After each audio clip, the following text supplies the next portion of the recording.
എല്ലാവർക്കും നമസ്കാരം. എല്ലാവരും സുഖമായിരിക്കുന്നു എന്ന് വിശ്വസിക്കുന്നു. ഇന്ന് നമ്മൾ ഉണ്ടാക്കാൻ പോകുന്നത് വെളുത്തുള്ളി അച്ചാറാണ്. ഇതിനു വേണ്ടി ഒരു കുഴിഞ്ഞ പാത്രം ഗ്യാസിൽ വെച്ച് ലോ ഫ്ലെയിമിൽ ചൂടാക്കുക. അതിലേക്ക് അരക്കപ്പ് നല്ലെണ്ണ ഒഴിച്ച് ചൂടാകുമ്പോൾ 1/2 ടീസ്പൂൺ കടുകിട്ട് പൊട്ടിക്കുക. പിന്നെ അല്പം വലിപ്പത്തിലുള്ള ഒരു കഷ്ണം ഇഞ്ചി ചെറുതായിട്ട് അരിഞ്ഞതും 2 പച്ചമുളക് ചെറുതായിട്ട് അരിഞ്ഞതും ഇട്ട് അല്പം മൂപ്പിക്കുക. അതിലേക്ക് 200 ഗ്രാം വെളുത്തുള്ളി അല്ലി തൊലി കളഞ്ഞ് കഴുകി വെള്ളമെല്ലാം തുടച്ചു മാറ്റിയതും അല്പം കൂടുതൽ കറിവേപ്പിലയും ചേർത്ത് വഴറ്റുക. വെളുത്തുള്ളി അല്ലിക്ക് വലിപ്പം കൂടുതലാണെങ്കിൽ മാത്രം 2ആയി മുറിച്ചാൽ മതി.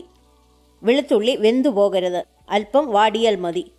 ഫ്ലെയിം വളരെ ലോയിലാക്കി വെച്ചിട്ട് അതിലേക്ക് 3 table spoon Kashmiri chilli powder, 1 table spoon എരിവുള്ള മുളക് പൊടി, 1/2 ടീസ്പൂൺ കായപ്പൊടി, 1/2 ടീസ്പൂൺ മഞ്ഞൾപ്പൊടി, 1/4 ടീസ്പൂൺ ഉലുവാപ്പൊടി, 1/2 ടേബിൾ സ്പൂൺ ഉപ്പ് ഇത്രയിട്ട് 2 സെക്കൻഡ് മൂപ്പിക്കുക.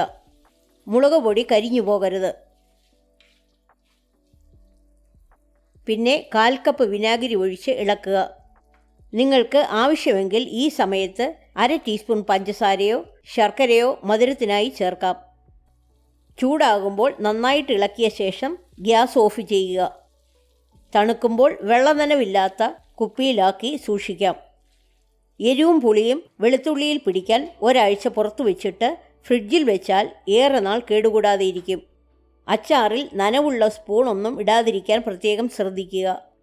ഈ റെസിപ്പി എല്ലാവർക്കും ഇഷ്ടപ്പെട്ടെന്ന് വിശ്വസിക്കുന്നു. ലൈക്ക് ചെയ്യാനും ഷെയർ ചെയ്യാനും സബ്സ്ക്രൈബ് ചെയ്യാനും മറക്കരുത്.